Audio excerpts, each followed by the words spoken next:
Rugby World Cup 2027, folks, is just over 3 years away, which still seems like a relatively long time, and there is a lot of rugby to be played between now and then.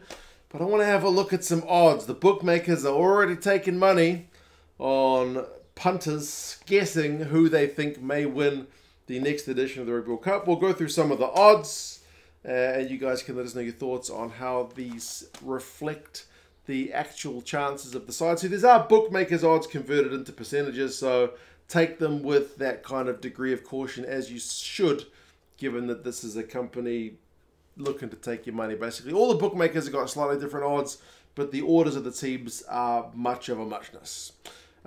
We did this for the last World Cup, tracked it across a 4-year cycle, basically 3 years out, 2 years out, a year out, and then on the eve of the World Cup. And the teams did drastically change. Like Ireland were given 5% chance 3 years out from the last World Cup, but were almost one of the favourites at the last one. France went from being second or third favourite to favourite by the time we got to the World Cup. New Zealand went from being favourites to, I think, second favourites. South Africa were kind of always their third or fourth favourites. Ended up winning the whole thing. So, yeah, as I said, take it with a degree of caution. But we'll go through them. Now, the teams I'm not going to write the percentages up for, because there's 24 teams. These aren't necessarily the 24 teams that are going to make the World Cup, but they're taking money on these 24 teams. I'm not going to put up the ones that are less than 1%. This is the likes of USA, Spain, Romania, Namibia, Hong Kong, Chile, Canada, Uruguay, Portugal, and Georgia, and even includes Tonga, Italy, Samoa, and Japan. Of the less than 1% teams, Samoa and Japan are your two favourites, at like 0.5% chance to win the World Cup. So Eddie Jones not predicted to be able to be successful. Italy is less favoured than Samoa and Japan, despite being a tier 1 team playing in the Six Nations. Tonga is favoured above Georgia. Of the teams who are at least at 1%, this is the likes of a semi-finalist at the 2023 World Cup in Argentina. Argentina's given a 2% chance.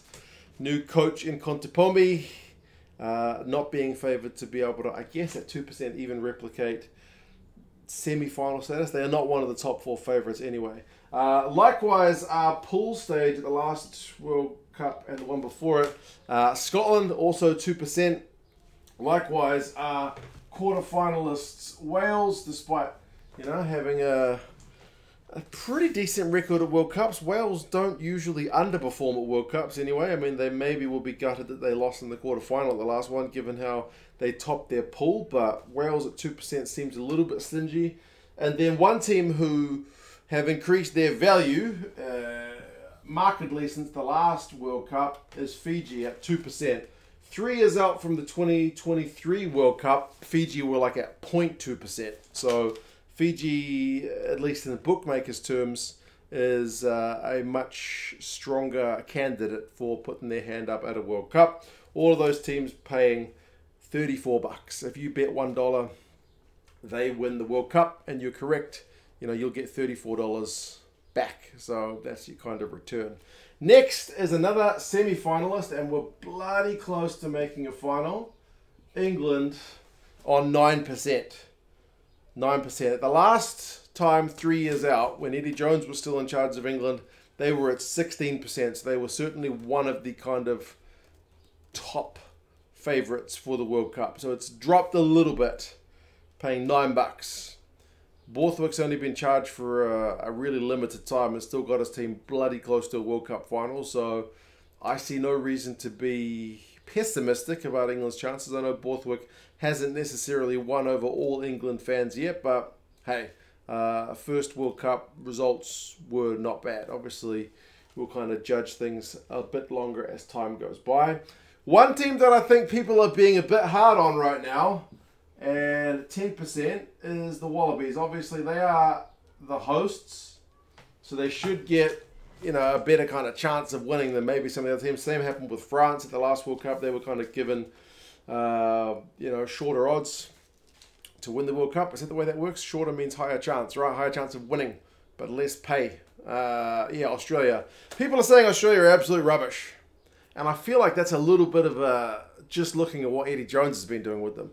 It wasn't that long ago under Dave Rennie that Australia, came within a whisker of beating France and Ireland away from home at the end of that 2022 season, just before Dave Rennie lost his job. So I don't think Australia is as bad as all that. Like, once Andy Farrell got named as the Lions coach, people are just saying it's going to be a 3-0 sweep. Australia don't have a chance. Australia rubbish. Like, Australia are not in a good place. I don't think they're a rubbish side. Hasn't happened just yet. Personally, I think Eddie Jones, that debacle has not done them any favours, but yeah, I don't think they've dropped too much just yet. But anyway, 10% or paying $8.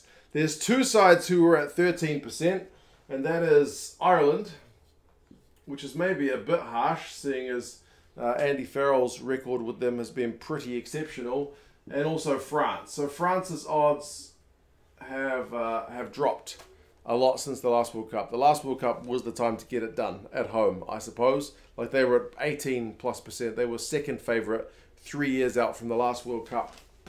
So, yeah, it's predicted to be a tougher job this time. New Zealand, South Africa. Those are the only two sides left. Only two sides left. Who's the favourite, do you reckon? It ain't South Africa. It's second favourite status for South Africa, which, if you kind of think of it, it's pretty insane. I know the All Blacks always go in as favourites, apart from the last World Cup under Ian Foster. They pretty much always go in as favourites. But South Africa's success rate's literally 50% at Rugby World Cups. Surely South Africa are the favourites. You have to give them the favourites tag. Put the extra pressure on them, please. You got Rassie still in charge. You got the consistency. I know they've had like Dwayne Vermeulen retire, and there's a few guys who are kind of senior guys, but senior sides usually win World Cups. I don't know. New Zealand with Razor, 23%, so marginally different. So New Zealand's at $3.50, South Africa's at $4, and France and Ireland are at $6. So New Zealand, 3 years out from, and a bit years out from the World Cup. Once again, given the status of favourites, we haven't seen just yet what Razor will be able to do with the All Blacks. He has had remarkable success everywhere he's been thus far, but this will be his first time in charge of a senior international side. So yes, still a bit of kind of unprovenness, despite the fact that, as I said, his record with the under-20s with the Canterbury guys and the Crusaders has been immaculate. South Africa second favourites despite going back-to-back. Will they be the first side to get 3 in a row? You guys let us know your thoughts. You think Aussie are a little bit too highly ranked, or do you back them to kind of turn things around over this next Rugby World Cup cycle? France and Ireland, do you think either of them will shoot up or down between now and then? Like I said, Ireland had a meteoric rise across the last Rugby World Cup cycle under Andy Farrell. If you're looking for other stuff to look at, which is not rugby but involves this face, 2 Cents on Tour. That's also me, sometimes in rugby gear, but not in front of a whiteboard. I invite you to check it out there, or maybe down in the description. You guys take care of yourselves, and I'll talk to you guys again soon. See you later.